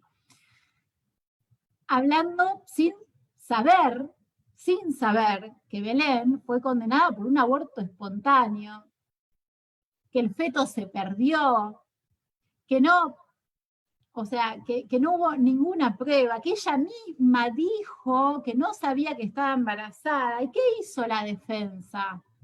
Dijo, en realidad sí mató, pero estaba en el puerperio, entonces no sabía lo que hacía. Lo que no puede ocurrir es que encontrarse con un equipo tan brillante como el de Fabiana, Julieta, Florencia, sea una cuestión de azar. Eso no puede ocurrir. Porque hay que multiplicar a las Fabianas, a las Julietas, a las Florencias. Porque esto no puede ser una cuestión de que te toque una defensora mujer. Esto tiene que ser una política de Estado. Esto tiene que atravesar los tribunales. Porque, díganme, y si estoy equivocada, corríjanme para no decir una barbaridad. Pero ¿quién integraba el tribunal de Rosalía? ¿Era una mujer? Bueno, entonces no alcanza, porque les voy a decir que la mujer que condenó a Cristina Vázquez, que integró el tribunal junto con otra mujer, y las condenó a prisión perpetua por un crimen que no había cometido junto a Cecilia Rojas, que la juzgó y le dijo en la cara que era mentirosa, que la juzgó por su manera de vestirse, la juzgó por su manera de llevar adelante su vida a los 19 años, que la condenó a prisión perpetua, y que me animo a decir se llevó la vida de Cristina. Porque esa es la realidad de las cosas. Podemos ponerle los títulos que quieran, pero esto es responsabilidad estatal. Cristina se terminó quitando la vida, después de haber recuperado la libertad tan solo 8 meses antes, después de haber luchado como luchó para llegar a ese bendito fallo de la Corte Suprema. Ese bendito fallo que llegó tarde, tardísimo. Que por cuestiones técnicas la Corte actuó rapidísimo. No voy a entrar en eso ahora. Cuando la Corte pudo, absolvió. Pero ¿cuánto se tardó en llegar a la Corte? Parecía que no llegábamos más a la Corte. ¿Y saben lo que hacía falta hacer nada más? Leer el expediente. Era lo único que hacía falta hacer. Entonces, que este libro esté escrito de esta forma, tiene que inundar las facultades de Derecho, pero tiene que inundar también, no solamente las facultades de Derecho, los diarios tienen que inundar los almuerzos de las familias, tenemos que desterrar mitos, y este libro lo hace. Este libro viene a desmitificar un montón de cosas que se dicen hoy día en el Congreso. Hoy día en el Congreso está hablando gente diciendo cosas que no se corresponden con la realidad. ¿Quieren salvar las vidas? Pues bien, salvémoslas. ¿De qué vidas estamos hablando? Entonces, ¿cuál es el primer mito que este libro derriba? Que no hay mujeres privadas de la libertad o personas con capacidad de gestar privadas de la libertad en Argentina por eventos obstétricos, por aborto. Es mentira, es mentira. En la Argentina de hoy y en la región hay mujeres que se despiertan de prácticas o que llegan con lo último al hospital y van directo a la prisión. Y van directo, y ¿saben qué? Pueden llegar a perder la vida, como Patricia Solorza. Murió esposada por algo que en el mundo libre jamás hubiera muerto, porque era un dolor de panza, lo estoy simplificando por supuesto. Y murió esposada. ¿De qué estamos hablando? Eso es tortura, lisa y llana. Acá, en la China, en todos lados. ¿Pero por qué? ¿Pero por qué? Porque se nos juzga todo el tiempo, se nos juzga, no por los hechos, sino por toda una imagen que se nos construye alrededor, ¿no? En el caso de los eventos obstétricos, de lo que se pretende que seamos como madres. Pero sepan que no todo el mundo tiene una maternidad de revista, ni partos de revista, ¿no? En hospitales que parecen hoteles, con todo rosa o celeste de acuerdo a la ocasión. No todas tenemos las mismas posibilidades. Y las mujeres y las personas con capacidad de gestar abortan igual.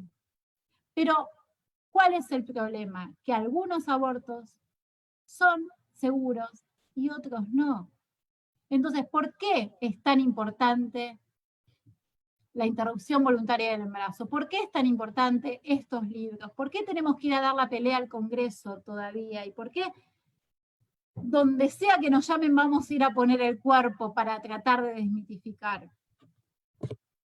Porque el riesgo de criminalización existe, es concreto, y ese riesgo de criminalización hace que los abortos, las interrupciones del embarazo, que se van a seguir haciendo igual, sean clandestinos. Si nosotros logramos la legalización, por un lado, de la práctica, y por otro lado, la despenalización, que son dos cosas distintas, la cantidad de prácticas de manera insegura se van a reducir notablemente, notablemente. Porque acá no hay que hablar de tecnicismos, acá hay que hablar de que las personas, todas sabemos que si te realizas un aborto, lo que implica después es el riesgo de policía, comisaría, cárcel. Eso es lo que existe. Y lo saben los profesionales de la salud, pero también lo sabe el saber popular, digamos. ¿Por qué si no tienen que recurrir al perejil, la percha? ¿No? Porque saben dónde pueden terminar, porque es cierto el riesgo de criminalización. Por supuesto también de estigma, Por supuesto también de esto que la compañera se le ocurrió y que me parece genial, ¿no? Cuando una mujer está acusada de delitos de infanto, o sea, de delitos contra sus hijes, en la cárcel la pasan mucho peor. No solamente por cómo te trata el servicio penitenciario, sino también por tus propias compañeras, ¿no? ¿Pero por qué? Porque estamos completamente atravesadas por esta idea de la maternidad, de que todo lo podemos y que todo debemos dar nuestras vidas por nuestros hijos. Y eso hay que desmitificarlo, eso hay que derribarlo, porque como decía Fabiana claramente, ¿dónde están los progenitores? ¿Dónde están los varones? A María Obando en Misiones la absolvieron, pero ¿por qué digo, miren el furcio? ¿Por qué se me fue el fallido ahí con la condenaron?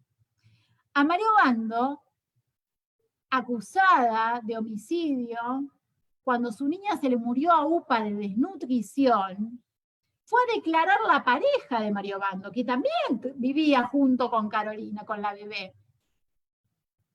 ¿Y qué dijo?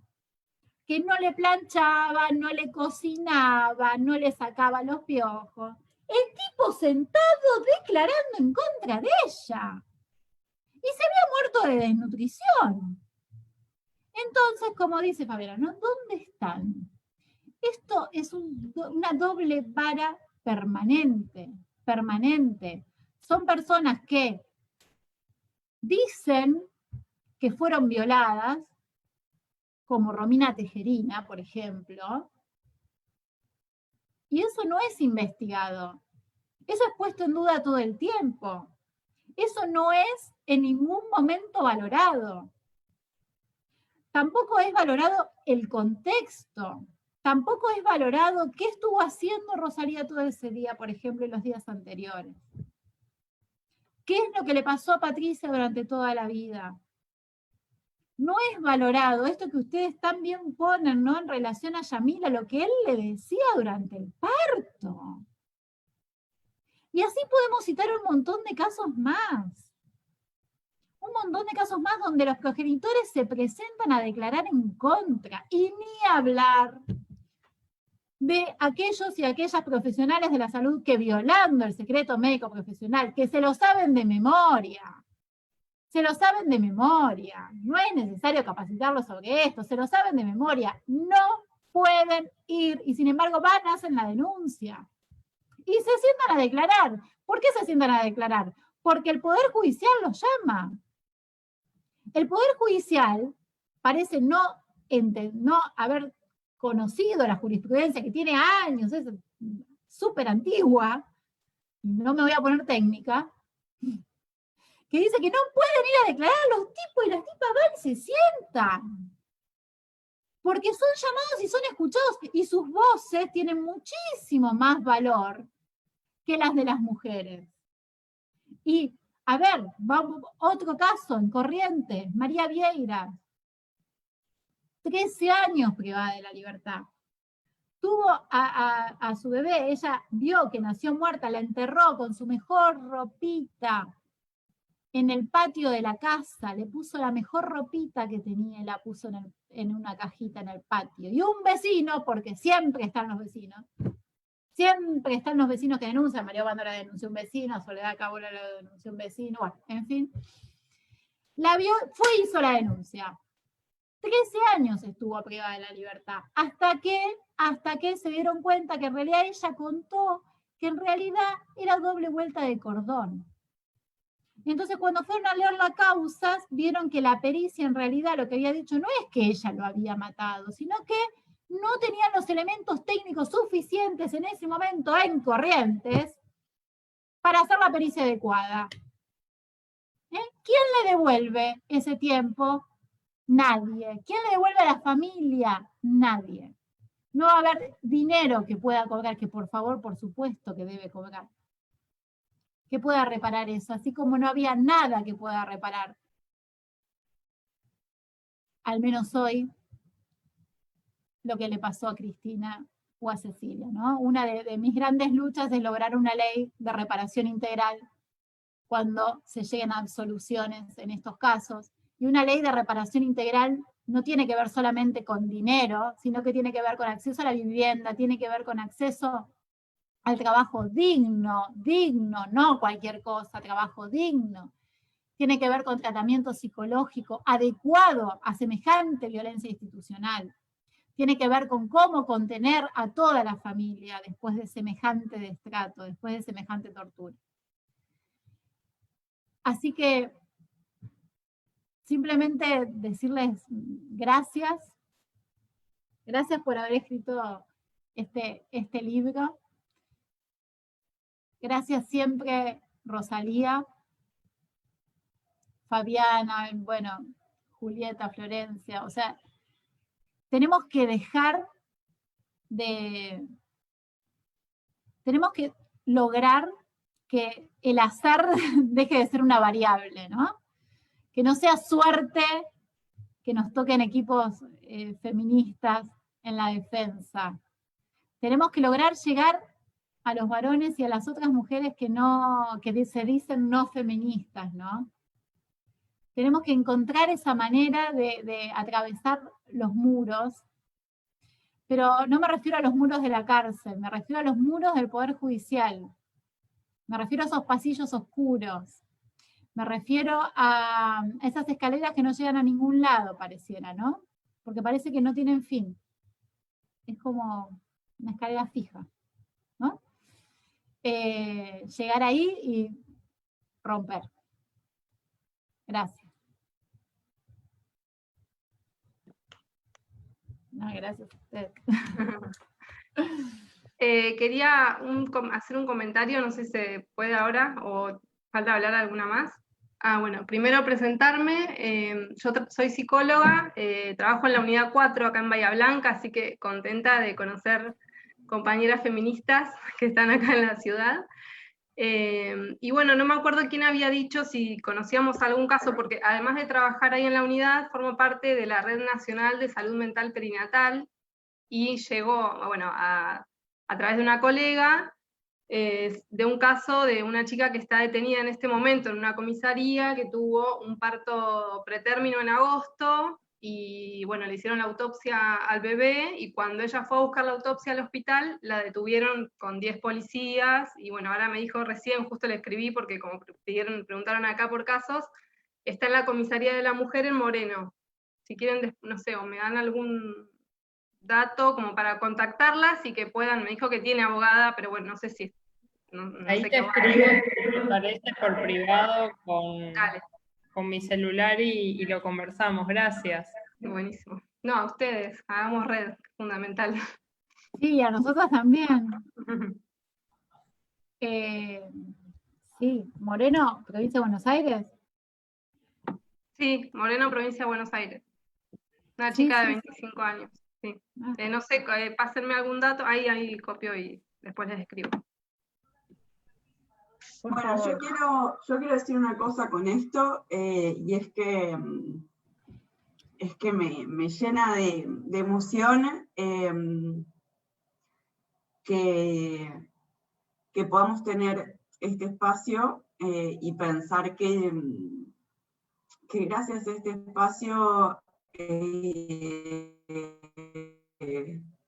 Diana nos pone en contacto, Indiana nos ponemos en contacto, y de repente hay una piba que está por pasar una vida presa con todo el estigma encima suyo y de su familia, que puede por lo menos saber que no está sola. Así que creo que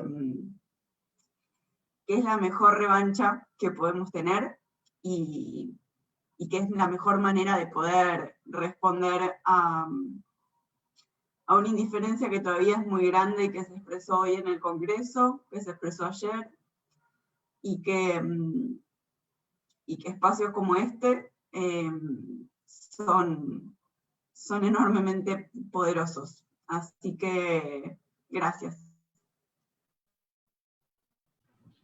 A vos, a todas. Yo creo que tenemos que, en esto de la militancia, de tratar de llegar a otros lugares, fortalecer una palabra que también me la enseñó una compañera, que es el afidamento, ¿no? Es sostenernos entre nosotras y potenciarnos, ¿no? Es decir, bueno, citarnos entre nosotras, porque a ver, tenemos que dar tantas peleas en tantos lugares que les cuento a quienes no son del mundo del derecho, pero a nosotras nos enseñan siempre desde la voz de los varones. Los autores son varones, los jueces son varones. Entonces, y bueno, por supuesto, allá arriba, ¿no? Siempre son eruditos, geniales, y bueno, y la rompen en los concursos. ¿Pero por qué la rompen en los concursos? ¿No? Porque tiene un montón de tiempo para estudiar, porque en realidad, claro, si vos comparás, ¿no? Esto de la maternidad y cómo hacemos para, pues si ustedes vieran lo que es mi mesa de cartucheras y de cosas, y sí, porque somos multitasking permanentemente, entonces me parece clave esto de la red, de afianzarnos, de potenciarnos, de nombrarnos, de citarnos, de decir la teoría del delito no es solamente para alemanes y gente muy, muy instruida, sino que se trata de esto que acaba de pasar y que Nati recién narró, ¿no? Porque saben narrar. Yo les recomiendo que lean el libro porque se van a trasladar a cada evento obstétrico. Van a estar ahí. Es impresionante la manera en la que está escrito. Así que yo no sé si quieren comentar algo más. Yo estoy sumamente conmovida y con piel de gallina, y me parece que lo que ha sucedido acá lo tenemos que compartir para que pueda llegar a muchísimos lugares, ¿no? Bueno, gracias. Primero, gracias. Estoy totalmente movilizada, piel de gallina total. Gracias. Creo que si hay algo que nos trajo la pandemia, digamos, además de sacarnos muchas cosas, nos trajo como posibilidad tener estos espacios con gente de un montón de lugares con la que posiblemente no nos hubiéramos podido reunir de esta manera, de otro modo. Así que gracias a las compañeras de Bahía Blanca por estar acá. Bueno, a Fabiana, Rosa, desde ya. No veo la hora de conocerlas personalmente. Pero en relación a lo que decían recién, en realidad este trabajo, siempre decimos que además de seguir en construcción, fue un trabajo colectivo, y el otro día en una presentación con Iñaki Anitúa, él nos decía, estas mujeres, las mujeres protagonistas de este libro, en realidad son coautoras.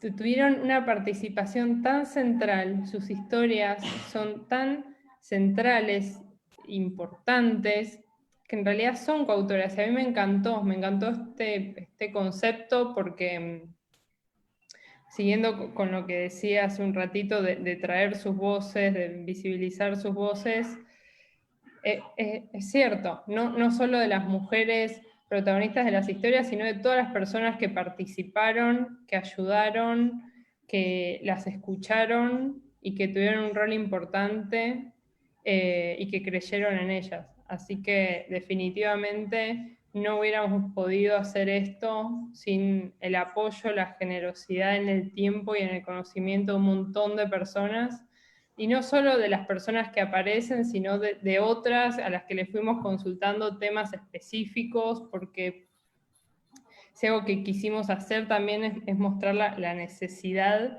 de que esto sea tratado y pensado de manera interdisciplinaria, digamos. El derecho solo creo que no tiene la capacidad ni debe responder por sí solo a estas situaciones. Y tenemos que dejar esa idea de que estas cosas pasen solo por la lente del derecho. Hay muchísimas otras especialidades y profesiones que nos pueden ayudar a pensar y repensar estos temas y que es necesario traer cuando se los estudia. Así que bueno, muchas gracias. A ustedes. Este libro, Somos Belén, Malas Madres de Julieta Di Corleto, o sea, Somos Belénes de Ana Correa, Malas Madres de Julieta Di Corleto, o sea, nada, tenemos que perforar la currícula y que se estudie desde acá. Ahí Pau está preguntando, solo compré la... mira, se puede comprar por Mercado Libre. Así como la librería que más lo tiene y por lo que más lo están consiguiendo es por Cúspide, que además se envía a todo el país de manera bastante barata a comparación de Mercado Libre, como dato. Si no, está en versión digital a $1, o sea, quisimos que esté lo más barato posible. No queríamos que el precio fuera un impedimento para que se pudiera acceder al libro, así que está tanto en formato digital, en Amazon, Google, Apple Book, en las librerías en general, pero Cúspide seguro lo tiene. Yo lo que quiero decir es que tengo, para que se mueran de envidia, el mejor ejemplar, porque tengo el ejemplar autografiado por las autoras, y además tengo mi pin del libro, que me lo pongo siempre y lo llevo con mucho orgullo, y la verdad es, la verdad haberlas conocido es muy fuerte para mí. Y bueno, Rosa también tiene su ejemplar de las chicas, y también se ha sacado fotos. Ahí está, mira, ahí lo está mostrando. No, está tomando un mate. Bueno, nada, la verdad sí, léanlo, es para los abogados que litigamos estos casos, es una herramienta muy, muy fuerte, muy eficaz, ayuda muchísimo, junto, como dijo Indiana, con Malas Madres de Julieta, Justicia y Género, y realmente es un libro que te transporta a cada una de las historias, pero además profesionalmente hace que no te sientas sole, litigando este tipo de casos. Así que, bueno, vale la pena, realmente es una genialidad. Es potencia pura. Yo quería, más o menos fuimos diciendo todas las preguntas que surgieron, la verdad que nos acompañaron mucho por las redes y en el Zoom, así que agradecida a todos y a todas. Estoy súper emocionada también, espero no llorar, en esto de que son cuestiones de clase y que son peleas muy difíciles de dar, pero que no estamos solas ni solos, y en eso de no estar solos o solas, quiero rescatar a Miriam Riad, a Miriam que nos está acompañando acá, que ella pertenece a APP en Bahía Blanca y genera un montón de cosas. Ella vive en Punta Alta, que es una ciudad que está cerca de acá, tiene su grupo de sororas allá en Punta Alta, una brillante estudiante de Derecho. La verdad es que haya nuevas profesionales con esta impronta y con estas ganas, a mí me emociona, todo esto me emociona. Cuando te escuché hablar, Indiana, o sea, la verdad que no puedo evitar esto justamente que decís de ponerse la piel de gallina. Hemos avanzado muchísimo, porque creo que 10 años atrás no hubiésemos tenido todos estos apoyos y la libertad de contar estas historias, ¿no? Yo pensé que no, siempre lo hablamos con Fabiana, que no lo iba a ver en vida, por ejemplo, que se estuviera discutiendo el proyecto por la legalización de la interrupción voluntaria del embarazo. Realmente no lo pensé. Y a Fabiana y a mí nos atraviesan historias personales vinculadas al tema que nos hacen emocionarnos aún más y Entonces, esto me llena el alma y que salga la ley. Bueno, sería para levantar este año de M. Sería extraordinario, la verdad.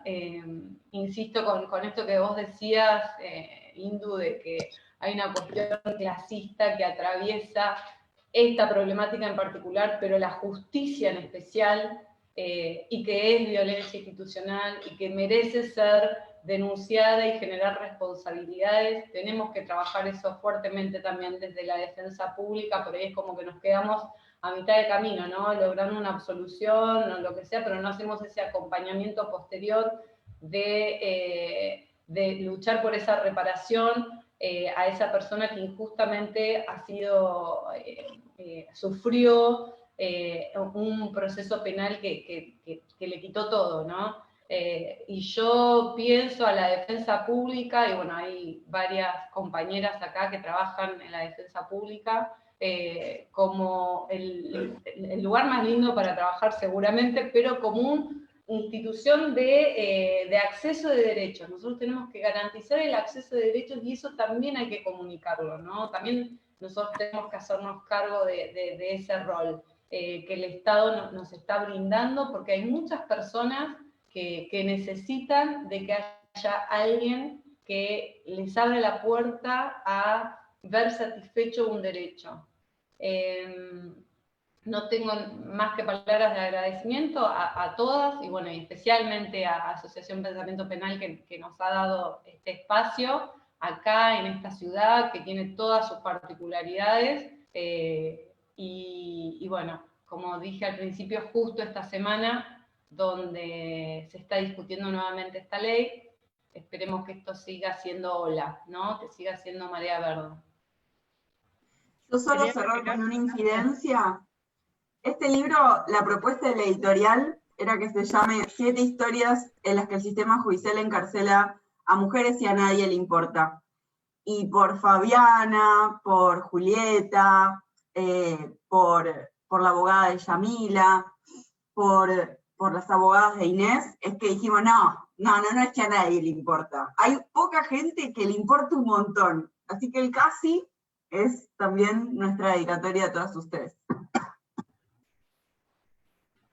Sí, lo vi, fue genial. Un aplauso para ustedes. Rosalía, te abrazamos entre todas, todes, todos.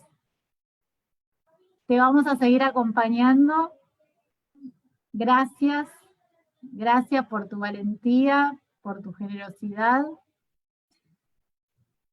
Vamos a no conocemos el no, ¿viste? Vamos a llegar hasta el final. No conocemos de finales, no conocemos de derrotas.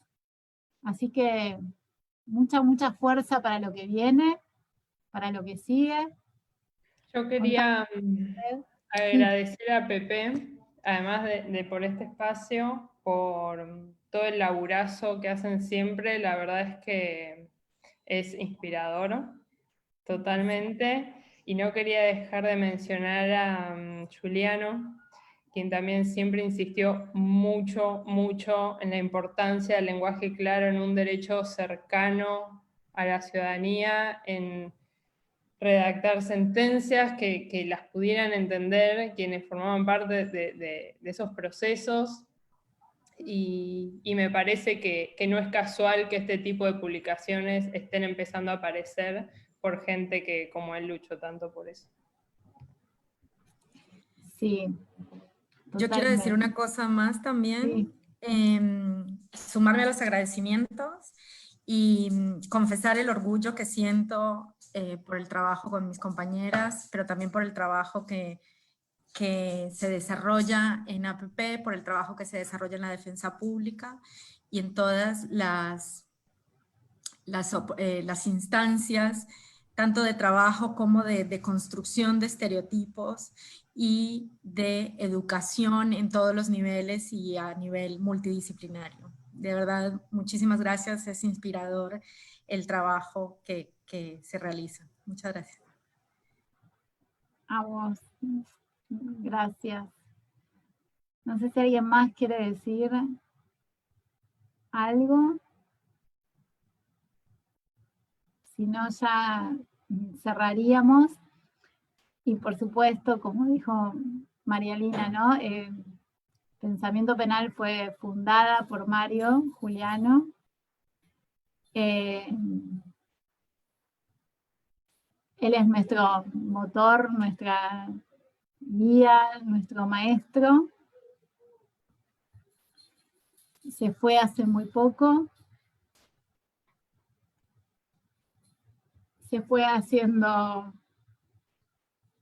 lo que él amaba, que era ayudar. Se fue en el marco de una movida solidaria. Y bueno, a él siempre eternamente agradecidos y agradecidas, porque sin él, sin su impronta, Pensamiento Penal no sería nada. Y él, por supuesto, que batallaba no solamente por el lenguaje claro, sino por justamente esto que estamos haciendo hoy, ¿no? Indignarnos ante la injusticia, hacer todo para revertirlo. Y esto de que no conocemos los no, viene de él. Esto de que no tenemos límites. Y siempre salir como, ¿no? Por el costado para ver cómo lo solucionamos. Y pensar alternativas. Y bueno,